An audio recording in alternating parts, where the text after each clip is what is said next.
Assalamualaikum warahmatullahi wabarakatuh.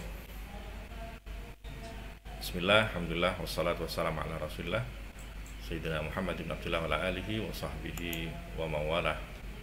Amma ba'd, kita mulai pertemuan kita dengan membaca Ummul Quran. Kita tujukan kepada Romo Anwar, Romo Ibaduddin, dan semua yang berjasa kepada kita. Begitu juga kita hadiahkan kepada para wali santri. Mudah-mudahan diberikan rezeki yang halal dan barokah, dan para santri diberikan ilmu yang bermanfaat fid dini wad dunya wal akhirah. Al-Fatihah. A'udzubillahi minasyaitonir rajim. Bismillahirrahmanirrahim.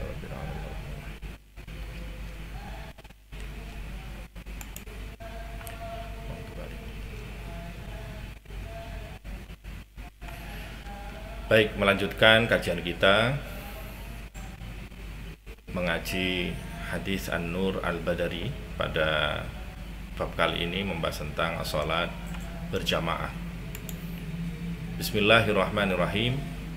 An Anas bin Malik, dan riwayatkan saking Anas bin Malik radhiyallahu taala an, qala ngendika sapa Anas bin Malik, qala ngendika sapa Rasulullah sallallahu alaihi wasallam, man shalla lillahi arba'ina yauman, man utawi sapaning wong iku shalla salat sapa man lillahi krana are Gusti Allah, lillahi krana are Gusti Allah, arba'ina ing dalem mangsa 40, apane yauman dinane,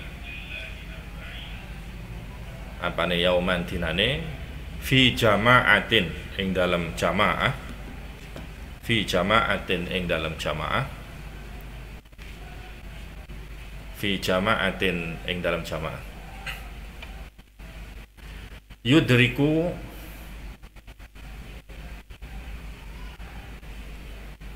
at-takbirata al-ula, yudriku kang nemoni sapa man, nemoni at-takbirata ing takbir al-ula kang kawitan, ai fiha ing dalam jamaah ya. Yudriku kang nemoni sapa man at-takbirata ing takbir al-ula kang kawitan, maksudnya adalah takbiratul ihram ya. Takbiratul ihram, takbiratul ula itu maksudnya takbiratul ihram. Kutibat lahu bara'atani, kutibat mongko dan tulis, lahu maring man apa sing dan tulis, bara'atani lebaran loro, lebaran loro, lebaran itu terbebas, bara'atani bara'ah, bara'atun nyatane lebaran, minan nari saking neraka, lebaran minat bebas ya, minan nari saking neraka, wa bara'atun lan lebaran, lebar minan nifaqi saking sifat nifaq atau munafik, sifat munafik atau nifaq. Rawahu at-Tirmidzi, rawahu at-Tirmidzi. Man shalla lillahi arba'ina yauman, barang siapa yang sholat karena Allah selama 40 hari di dalam satu jamaah, di mana dia menemui takbiratul ihramnya imam, maka dia akan dicatat dengan dua kebebasan. Yang pertama adalah bara'atun minan nar, bebas dari neraka. Yang kedua wa bara'atun minan nifaq, dan terbebas dari sifat munafik. Berikut penjelasannya. Hadis yang diriwayatkan oleh Anas bin Malik tadi, man shalla arba'ina yauman. Yang pertama, barang siapa yang sholat karena Allah. Jadi syaratnya sholatnya karena Allah, bukan karena tetangga, bukan karena pujian manusia, apalagi karena janda tetangga masjid. Nah, ini tidak boleh. Man shalla lillah, sholat yang pertama karena Allah syaratnya. Kemudian yang kedua, lamanya arba'ina yauman, selama 40 hari. arba'ina yauman, selama 40 hari. Kenapa kok 40? Di dalam Islam itu angka 40 itu termasuk angka keramat. Angka keramat artinya banyak sekali angka 40 itu dipergunakan. Contoh, saya berikan beberapa contoh tentang 40. Ini kemudian yang dikutip oleh para ulama. Kalau tirakat itu yang 40 hari ya. Kalau orang Jawa 41. Jadi 40 plus 1 itu supaya lebih sempurna lagi. 40 plus 1 jadi 41. Tapi redaksinya adalah arba'ina yauman, 40 hari. Yang pertama, ini di karangan ulama. Para ulama menjelaskan man balagha al-arba'ina min umrihi walam yaghlib khairuhu ala syarrihi faqad tajahhaza ilan nar. Barang siapa yang umurnya mencapai 40 tahun akan tetapi kebaikannya tidak lebih banyak daripada kejelekannya, maka sesungguhnya dia telah menyiapkan diri menuju neraka. Wal iyadzubillah. Maka umur 40 seperti saya ini ya, 40 tahun, maka kebaikannya harus lebih banyak, ibadahnya harus lebih banyak. Umur 40 kok masih santai-santai, ibadahnya masih malas-malasan, itu sama halnya orang itu mempersiapkan dirinya masuk neraka. Al-Imam Syafi'i diceritakan umur 40 tahun beliau kemana-mana jalan pakai tongkat, padahal beliau masih sehat. Tatkala ditanya mengapa Anda memakai tongkat, maka Imam Syafi'i berkata, supaya aku senantiasa ingat bahwa aku adalah seorang musafir yang sedang berjalan menuju akhirat. 40 yang kedua, Allah Subhanahu wa Ta'ala dalam surat Fatir 37, awalam nu'ammirkum ma yatadzakkaru fihi man tadzakkara wa ja'akumun nadhir. Bukankah telah aku berikan usia, bukankah aku telah memberikan umur, di mana dengan umur tersebut seseorang akan ingat ya, ingat akan urusan akhirat, dan telah datang kepada kalian orang yang memberikan peringatan. Maksudnya usia di mana orang itu ingat disebutkan dalam tafsir itu qila arba'ina sanatan. Umur 40 tahun itu adalah umur kesadaran. Kalau ada orang bermaksiat sampai 40 tahun kok tidak sadar-sadar, ini kebangetan ya. Disebutkan bahwa anna ahlal Madinah, orang-orang di Madinah itu kanu idza balagha ahadum arba'ina sanatan tafarraga lil ibadah. Katanya Al-Imam An-Nawawi, beliau menceritakan orang-orang di Madinah itu kalau mencapai usia 40 tahun maka mereka full melakukan ibadah. Jadi sudah nggak kerja lagi. 40 tahun kerjanya sudah urusan akhirat saja.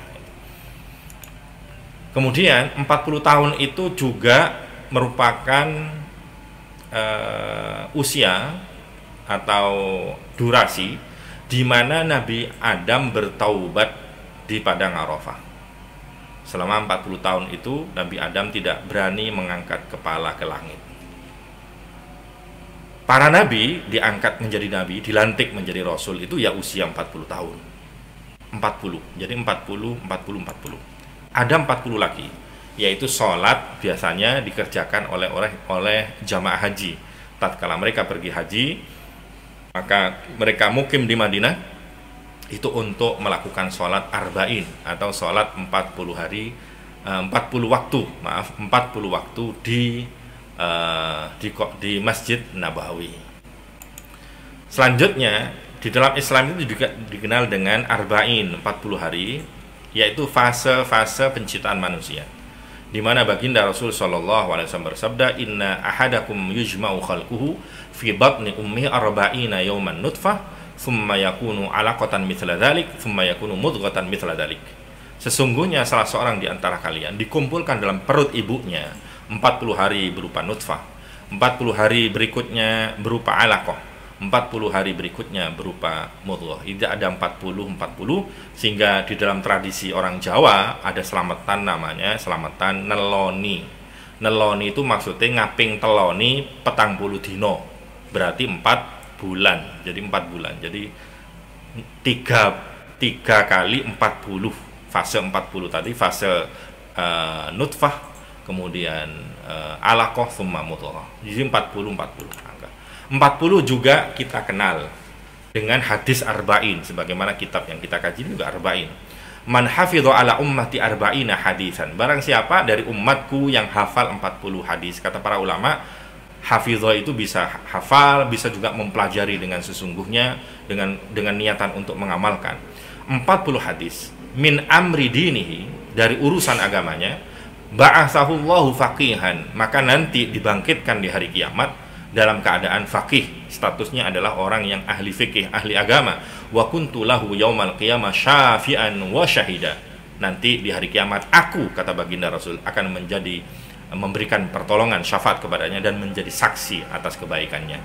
Dalam hadis yang lain disebutkan, man ta'allama arba'ina hadisan, barang siapa yang mempelajari 40 hadis, ibtigha wajhillah, ya, motivasinya adalah mencari ridhonya Allah Subhanahu wa taala, liyu'allima bihi ummati, untuk mengajari umatku, fi halalihim, dalam urusan halal mereka, wa haramihim, dan urusan haram mereka, hasyarahullah yaumal qiyamah aliman, maka nanti tatkala digiring di mahsyar itu digolongkan ke rombongannya para alim, para ulama. Maka penting kita mempelajari hadis minimal 40 hadis. 40 itu maksudnya nggak harus 40 pas, enggak, ya 40-an gitu. Maka hadis arba'in itu kan, arba'in Nawawi tidak 40 pas, tapi ada lebihnya. Kemudian juga 40 hari ini banyak sekali di dalam redaksi hadis-hadis. Misalnya hadis riwayat Imam Muslim, man ata arrafan fasalahu an syai'in fasaddaqahu, barang siapa yang mendatangi arraf. Arraf itu orang yang mendakwakan dirinya, mengaku-ngaku tahu barang yang dicuri posisinya di mana, barang yang hilang ada di mana, ya, itu namanya arraf. Kok ada orang datang kepada arraf, tanya, laptop saya ada di mana mbah, habis dicuri sama maling. Fasaddaqahu, kemudian dia membenarkan perkataan si mbah tadi, arraf tadi, lam tuqbal lahu salatun arba'ina yauman, maka sholatnya tidak diterima 40 hari. Jadi ada redaksi 40 hari. Ya, maka kalau ada barang hilang, jangan datang ke dukun, langsung datang ke dealer. Insya Allah langsung ketemu di sana. Kemudian yang kedua, lau ya'lamul marru baina yadil musalli. Ini larangan orang yang melintasi di depan orang yang sholat. Ya, maka baginda Rasul, seandainya orang yang lewat di depan orang yang sholat itu dia tahu, ya, akan azab selama 40, akan kerugian dan azabnya, madza alaihi, dia akan mengetahui sesuatu yang akan menimpanya, lakana an yaqifa arba'ina khairan lahu min an yamurra baina yadayhi, maka dia berhenti menunggu orang itu sholat sampai 40 itu tidak disebut 40 hari, 40 jam, 40 tahun, ya, pokoknya 40, maka lebih baik menunggu itu daripada dia harus lewat di depannya orang yang sedang sholat. Kemudian di dalam hadis yang lain, man syaribal khamra, barang siapa yang minum khamr, lam yakbalillahu minhu syai'a, maka Allah tidak akan menerima kebaikan apapun darinya. Wa man sakara minha lam tuqballahu salatun arba'ina sabahan, barang siapa yang mabukan, minum minuman keras sampai mabuk, maka salatnya 40 hari ditolak sama Allah Subhanahu wa taala. Dan di dalam hadis yang lain, man tamanna ala ummatil ghala lailatan wahidatan ahbatallahu wa amalahu arba'ina sana. Ini bahaya sekali. Kalau Anda seorang pedagang, Anda seorang petani, jangan sampai berangan-angan mengharap-harap harga mahal. Barang siapa yang berhayal, kepingin harga mahal di tengah-tengah umatku, meskipun mahalnya cuma 1 malam saja, wah, seandainya ini gula harganya mahal, aku panen tebu ini, saya akan bisa keliling dunia misalnya, atau saya beli rumah, beli ini dan seterusnya. Berangan-angan seperti itu, barang siapa yang berangan-angan akan terjadi harga mahal menimpa umatku walaupun 1 malam saja, ahbatallahu wa amalhu arba'ina sanatan, maka Allah akan menghapuskan amalannya, pahala amalannya sebanyak 40 sanatan, tahun. Wal iyadu billah. Mudah-mudahan kita dihindarkan. Kemudian juga kita masih membahas 40.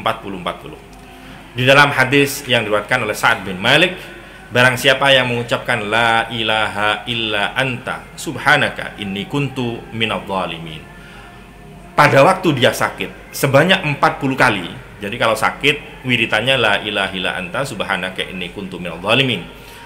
Orang ini sakit kemudian 40 kali dia baca, kemudian kok mati, maka u'tiya ajra syahidin, maka akan diberikan oleh Allah Subhanahu wa taala pahalanya mati syahid kalau orang itu mati. Kalau nggak mati, wa in bari'a waqad ghufira lahu jami'u dzunubihi. Kalau dia sembuh, maka dia pun diampuni semua dosa-dosanya oleh Allah Subhanahu wa taala. Hadis riwayat Imam Hakim.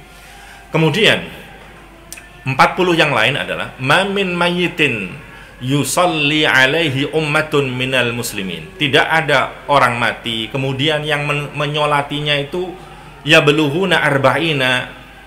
Ada orang Islam, kaum muslimin yang menyolati kok sampai 40 orang Islam, ya. Kemudian 40 itu kemudian memintakan syafaat kepadanya, kepada orang yang mati, kecuali orang yang mati itu pasti akan diberikan syafaat, diberikan pertolongan oleh Allah Subhanahu wa taala. 40 hadis 40 yang lain adalah tirakat, di mana para ulama itu tirakat. Imam Abu Hanifah itu disebutkan itu sholatal fajri biwudu'il isya, sholat subuh dengan memakai wuduknya sholat isya. Sholat subuh memakai artinya tidak batal, dari isya sampai subuh nggak batal, artinya nggak tidur. Itu arba'ina sanatan, 40 tahun Imam Abu Hanifah. Bagaimana dengan imam yang sekarang? Imam Abu-Abu. Ini Imam Abu Hanifah. Sholat subuh memakai wudhunya sholat isya. Bisa nggak kalian seperti itu? Bisa. Sholatnya jam 3. Sholat isya jam 3 baru bisa. Tapi ini Imam Abu Hanifah tidak seperti itu. Sholat isya pada awal waktunya. 40 tahun seperti itu. Ya Allah, Imam Abu Hanifah itu menghabiskan waktu malamnya biqiraatil Quran fi shalah, membaca Al-Quran dengan salat. Wa kana yusma' buka'uhu minal lail, kalau malam tetangga-tetangganya mendengar suara rintihan tangisannya, hatta yarhamahu jiranuhu, sehingga tetangga-tetangga sama mengasihi Imam Abu Hanifah. Wa annahu khatamal Quran fil maudi alladhi mata fihi 7,000 marrah. Beliau mati atau meninggal, wafat di tempat di mana di tempat itu beliau telah menghatamkan Al-Quran sebanyak 7.000 kali. Lah kamu hatam berapa ribu kali? Ya Allah. Umur juga demikian. Ini ada Wahab bin Munabbih mengatakan, aku membaca sebagian kitab-kitab terdahulu itu bahwa ada keterangan orang yang umurnya 40 tahun itu dipanggil dari langit yang keempat, ya abna al-arba'in, wahai orang-orang yang umurnya 40 tahun, antum zar'un, kalian itu seperti padi, kalian seperti tanaman, qaddana hasaduh, hampir-hampir saja akan dipanen kalian itu. Orang yang 50 tahun, ya abna al-khamsin, hei orang-orang yang umurnya 50 tahun, ma qaddamtum wa ma akhartum, apa yang kalian sudah lakukan dan apa yang kalian tabung untuk akhirat kelak. Ya abna as-sittin, hei orang yang umurnya 60, tidak ada lagi udzur buat kalian untuk santai-santai, untuk tidak beribadah dan seterusnya. Ini peringatan-peringatan. Selanjutnya kita kembali kepada hadis utama, ya. Salat karena Allah 40 hari. Fi jama'atin, syaratnya harus berjamaah. Di mana di dalam jamaah itu yudrikut takbiratul ula, dia menemui takbiratul ihram. Jadi ukurannya dia 40 hari tidak pernah terputus untuk menemukan takbiratul ihram. Ini sebagaimana dilakukan oleh para santri An-Nur 2 yang telah mendapatkan syahadah salat arba'in seperti ini. Menemukan takbiratul ihram. Kenapa kok takbiratul ihram? Karena takbiratul ihram itu penting. Disebutkan oleh baginda Rasul sallallahu alaihi wasallam, likulli syai'in anfun, segala sesuatu itu punya hidung. Wa inna anfas shalah at-takbiratul ula. Adapun hidungnya salat itu adalah takbiratul ihram. Fahafidhu 'alaiha, maka jagalah takbiratul ihram itu. Jangan sampai sholat jamaah kok ketinggalan takbiratul ihram. Kalau sholat jamaah ketinggalan takbiratul ihram, sama halnya ada orang ganteng ayu tapi gak ono irunge, ya apa kira-kira? Itu medeni ya. Lah kalau orang bisa kuat 40 hari melakukan sholat arba'in itu, maka dia akan mendapatkan dua garansi dari Allah Subhanahu wa taala. Apa garansinya? Yang pertama, kutibat lahu bara'atani. Yang pertama adalah bara'atun minan nar. Dia akan dibebaskan dari api neraka. Dia terbebas dari api neraka. Kalau dibebaskan dari neraka, artinya auto masuk surga. Karena di akhirat itu pilihannya cuma ada dua, surga atau neraka. Jadi jangan berpikiran kalau ditolak masuk neraka kemudian keleleran di terminal. Karena apa? Karena di akhirat sana nggak ada terminal di sana. Jadi kalau udah masuk surga ya masuk neraka. Kalau tidak bisa masuk neraka, pastilah dia masuk surga. Kemudian jaminan yang kedua, garansi yang kedua, wa bara'atun minan nifaq, adalah terbebas dari sifat nifak, sifat munafik, ya, munafik. Artinya apa? Orang itu terbebas dari sifat munafik. Maka At-Tibi mengatakan dia akan dijauhkan dari sifat munafik.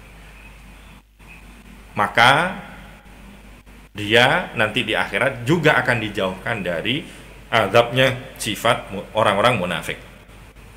Dan nanti juga disaksikan bahwa dia bukan orang yang munafik. Orang yang munafik itu salah satu sifatnya adalah idza qamu ila sholati qamu khusala. Kalau mau melaksanakan sholat, maka dia laksanakan sholat itu dengan malas-malasan. Lah kalau orang itu tidak munafik, maka dia akan pasti sukses. Tidak hanya di akhirat, di dunia dia pasti akan sukses. Kenapa? Orang yang menjadikan tidak sukses itu gara-gara dia munafik. Ayatul munafik salasun. Tandanya orang munafik itu ada 3, riwayat Bukhari. Yang pertama, idza haddatsa kadzaba. Kalau dia ngomong dia dusta. Ini yang menjadikan orang gagal. Ada orang nyalon DPR, begitu kampanye kemana-mana ngomong kalau nanti saya jadi DPR saya akan begini. Tapi ternyata begitu jadi DPR dia tidak melaksanakan omongannya, ya, melaksanakan janjinya. Maka sampai-sampai ada orang mengatakan bahwa dongeng itu tidak semuanya bermula pada kata pada suatu hari. Tapi ada dongeng zaman now bermula dengan perkataan kalau saya sudah menjabat, kalau saya terpilih. Itu termasuk dongeng-dongeng belaka. Itu karena banyak orang yang berdusta. Wa idza wa'ada akhlafa, tatkala berjanji dia kemudian mengingkari. Ada seorang pengusaha dapat order, begitu dapat order dia sudah teken kontrak, selesainya pekerjaan 1 bulan, ternyata malah tertunda-tunda sampai 1 tahun. Ya akhirnya dia tidak mendapatkan order berikutnya. Itu orang munafik. Maka kalau kepingin jadi sukses tidak hanya di akhirat, di dunia, maka dia harus terbebas dari sifat munafik. Wa idza tumina khana, dan kalau diberikan amanat, dipercaya, maka tidak khianat. Ada orang jadi pejabat, kemudian begitu jadi pejabat kok kemudian tidak sampai 1 periode ternyata sudah tertangkap basah, tertangkap tangan korupsi. Maka saya punya usulan, bagaimana seandainya di Indonesia ini setiap calon, terutama yang muslim, calon DPR, calon bupatikah, bahkan calon kepala desa, ini kalau bisa, ini sebelum mencalonan, sebelum pencoblosan, itu 40 hari itu diwajibkan untuk sholat berjamaah, sholat arba'in ini. Insya Allah nanti yang terpilih, dia akan ngomongnya bisa jujur, kemudian janjinya nggak meleset, dan kalau dia memang betul-betul terpilih, dia diberikan amanat, dia tidak akan pernah khianat. Insya Allah akan menjadikan daerah yang dipimpinnya menjadi baldatun thayyibatun wa rabbun ghafur. Berbicara tentang jamaah, di jamaah itu ada pemandangan indah. Di antaranya adalah kur tanpa pemandu, tanpa adanya aba-aba. di mana kurnya itu adalah ucapan amin.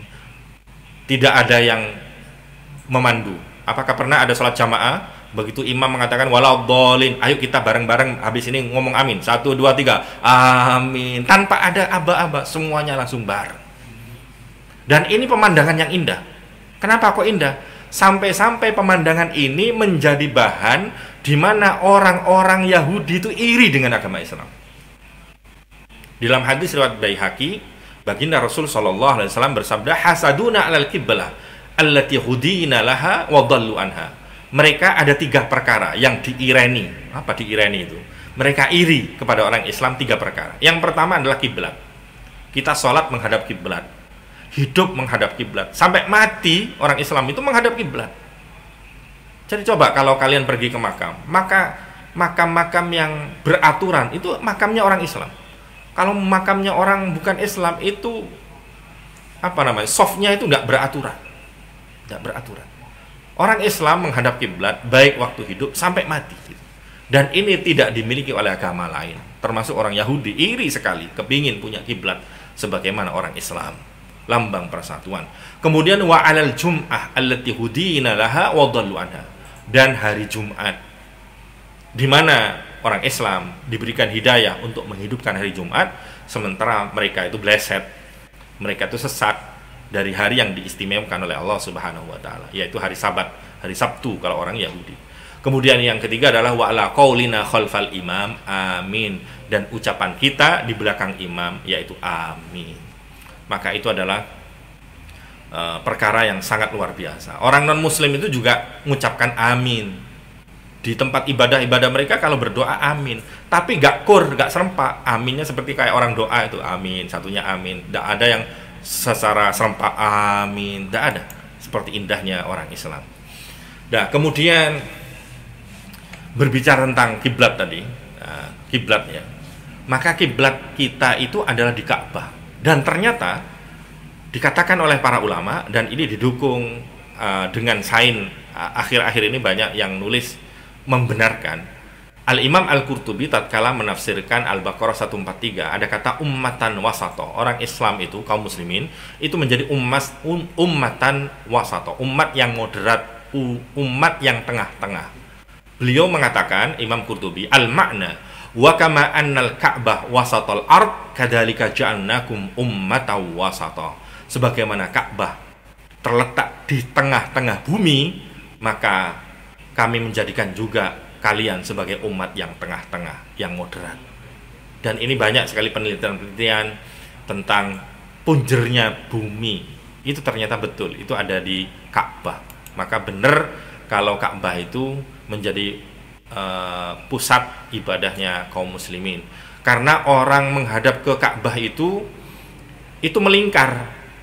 melingkar, sehingga tatkala orang itu bisa naik ke atas langit, agak ke atas, kemudian melihat orang yang lagi sholat, itu seperti melihat bundaran-bundaran, mulai dari bundaran kecil, bundaran besar sampai ke penjuru dunia, itu semuanya melingkar dari kecil dan besar, dan semuanya melingkari Ka'bah itu.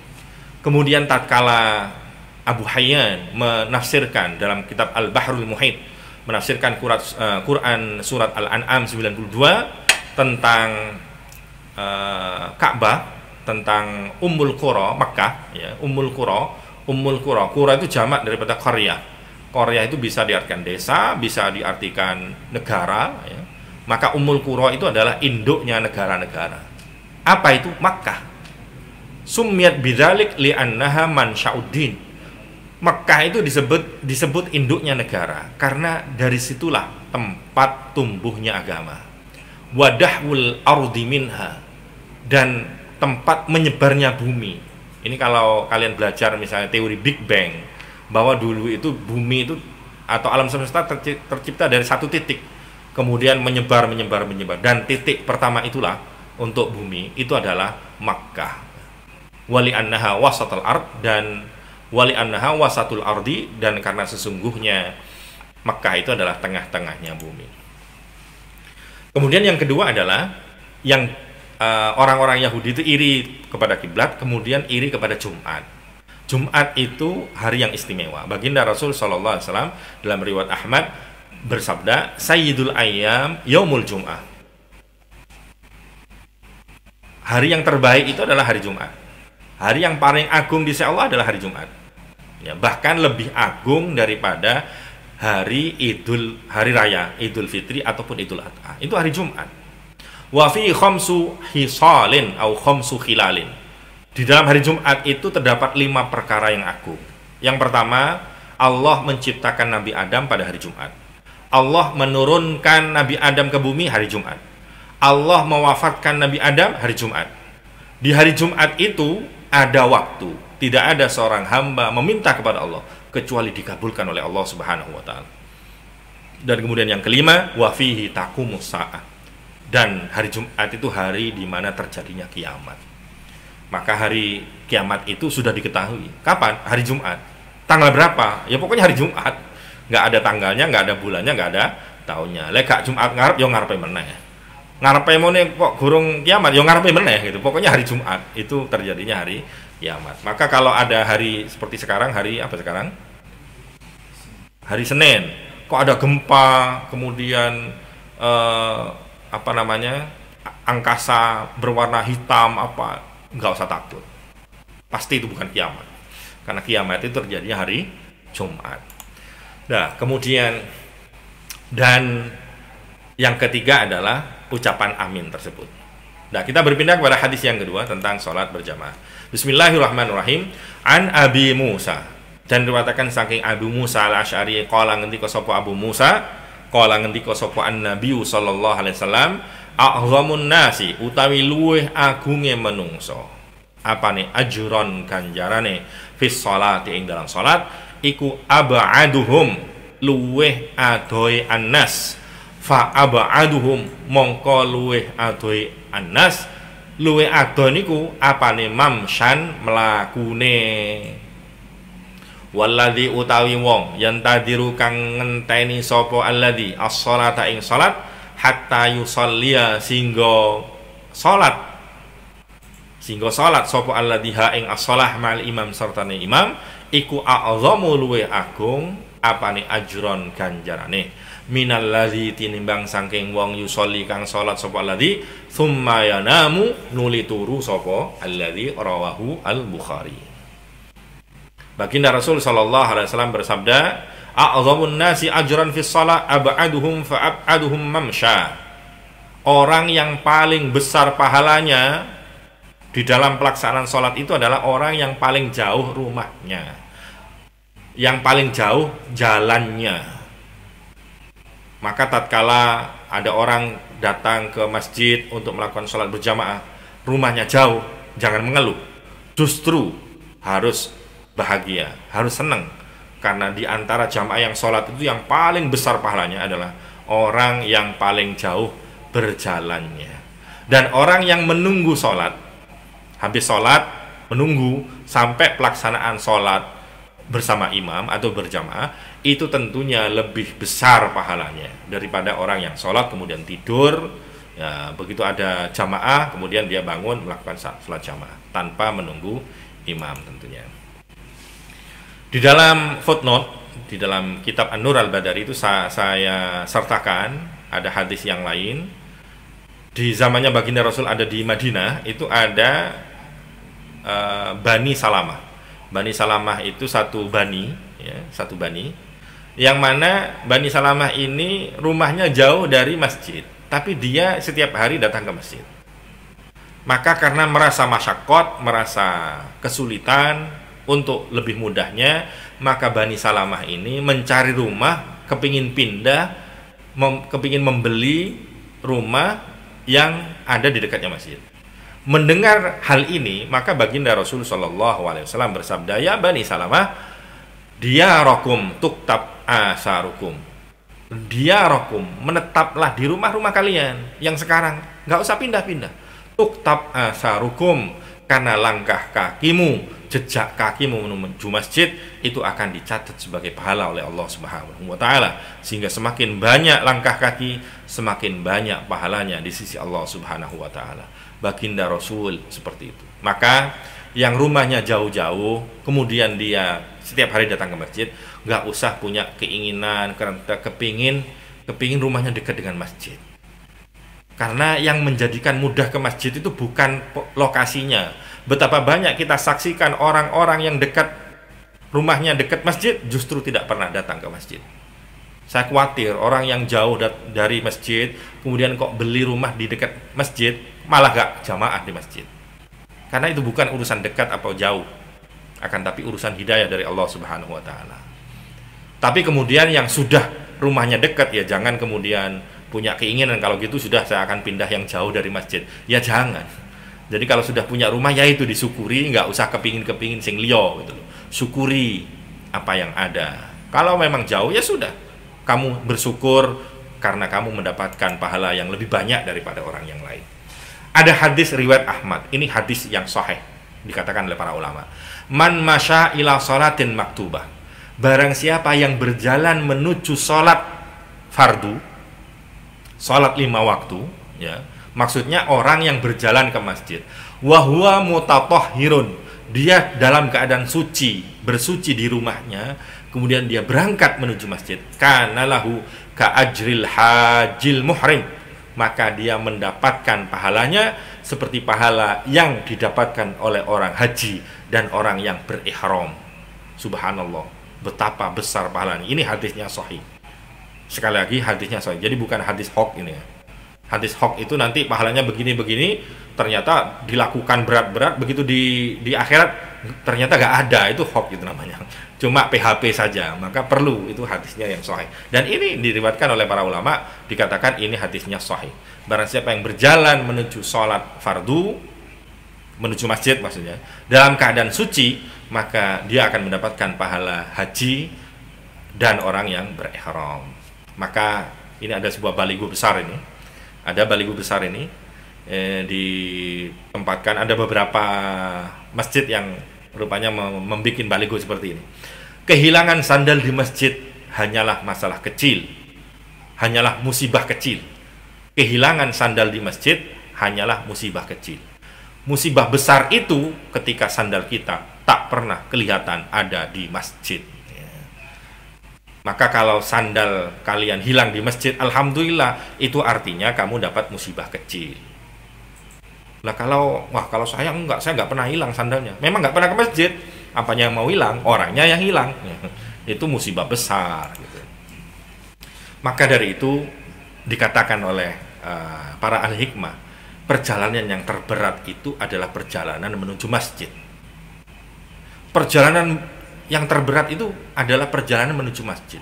Betapa banyak pemuda yang kuat menaklukkan puncak gunung Bromo, tingginya 2000 sekian meter, atau menaklukkan gunung Semeru 3600-an meter, tapi tak mampu mengadakan perjalanan ke masjid. Ada orang yang kuat datang ke luar negeri, tapi dia tidak mampu melangkahkan kaki ke masjid. Ada orang yang keliling Indonesia tapi tidak mampu datang ke masjid. Maka perjalanan yang paling berat itu adalah perjalanan datang ke masjid. Karena perjalanan datang ke masjid itu adalah perjalanan menuju iman kepada Allah Subhanahu wa taala, sebagaimana disabdakan oleh baginda Rasul, "Idza ra'aitumur rajula ya'tadul masajid fashhadu lahu bil iman." Barang siapa yang jika kalian melihat ada orang terbiasa datang ke masjid, maka saksikanlah dengan keimanan orang tersebut. Maka datanglah ke masjid, lakukan sholat berjamaah, bukan untuk tidur, datang ke masjid untuk sholat berjamaah. Baginda Rasul dalam hadis riwayat Hakim, fa'alaika bil jamaah, lakukan sholat jamaah. Fa inna ma ya'kulu dhi'ba minal ghanam al qasiyah. Lakukan sholat berjamaah, maksudnya bergerombol. Kenapa? Karena ad-dhi'b, macan, harimau, atau beruang yang gede itu akan memangsa kambing yang terpencar dari gerombolannya. Jadi ibaratkan kita itu kambing, maka yang akan dimakan oleh setan itu mereka yang menyendiri, menyempal dari kelompoknya. Ya, maka kita harus datang ke masjid. Nah, bagaimana dengan orang yang tidak datang ke masjid? Kita dilarang datang ke masjid di musim corona ini. Ya kan, datang ke masjid itu maksudnya kalau tidak ada uzur. Lah kalau ada uzur, misalnya kalau orang dulu itu ada hujan deras misalnya. Kalau kita datang ke masjid melakukan sholat jamaah, maka baju kita basah, bahkan mungkin ada lumpur dan seterusnya. Itu juga uzur. Ataupun bahkan disebutkan dalam kitab-kitab kuning itu disebutkan di antara uzurnya sholat berjamaah itu adalah lapar, wa atshun, begitu juga haus. Ya, haus, lapar yang sangat. Maksudnya sangat itu sekiranya kalau kamu sholat, kamu akan kehilangan khusyuk, tidak menemukan khusyuk di dalam sholat. Maka yang seperti itu ya makan dulu, ya itu termasuk uzur. Lah kalau ada hujan, ada panas, ada dingin, itu uzur tidak jamaah. Maka kalau ada corona itu pun juga ada, itu termasuk uzurnya jamaah. Dan kalau biasanya orang itu datang ke masjid, meskipun tidak datang, itu tetap dicatat oleh Allah selama dia ada uzur. Kemudian bagaimana dengan tatkala kita sholat kemudian softnya direnggangkan? Itu memang tidak boleh, itu bisa menggugurkan pahalanya jamaah. Akan tapi khusus jamaah versi corona itu boleh, karena sekali lagi itu ada uzur. Kalau uzur di zaman dulu itu uzur panas atau uzur kepanasan atau kedinginan, misalnya karena sholatnya itu banyak sampai ke jalan raya, kemudian ada bagian-bagian di situ panas, akhirnya dia renggang softnya, dia mencari yang ada naungannya, misalnya di bawah pohon dan seterusnya. Itu tidak apa-apa, itu termasuk adanya uzur. Ilahiri Allah alam shawab. Mudah-mudahan ada hikmah dan manfaatnya. Usikum wa nafsi bitaqwallah. Subhanakallahumma wa hamdik, asyhadu an la ilaha illa anta, astaghfiruka wa atubu ilaik. Assalamualaikum warahmatullahi wabarakatuh.